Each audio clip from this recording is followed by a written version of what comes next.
সকাল থেকেই রাজধানীর আকাশে মেঘরোদ্দুরের লুকোচুরি। এরই মধ্যে আগামী ৩ দিন দমকা হাওয়াসহ বৃষ্টির পূর্বাভাস দিয়েছে আবহাওয়া অধিদপ্তর।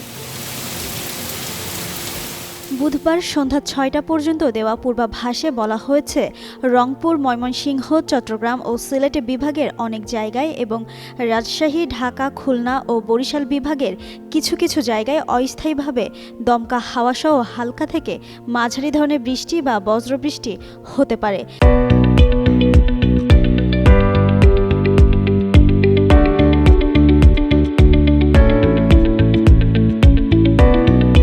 সেই সঙ্গে রংপুর, ময়মনসিংহ, চট্টগ্রাম ও সিলেট বিভাগের কোথাও কোথাও মাঝারি ধরনের ভারী বর্ষণ হতে পারে। এদিকে আগামীকাল বৃহস্পতিবার সন্ধ্যা পর্যন্ত পূর্বাভাসে জানানো হয়েছে, রংপুর, রাজশাহী, খুলনা, বরিশাল ও চট্টগ্রামের অধিকাংশ জায়গায় এবং ঢাকা, ময়মনসিংহ ও সিলেটের অনেক জায়গায় অস্থায়ী দমকা হাওয়াসহ বৃষ্টি ও বজ্রবৃষ্টি অব্যাহত থাকবে।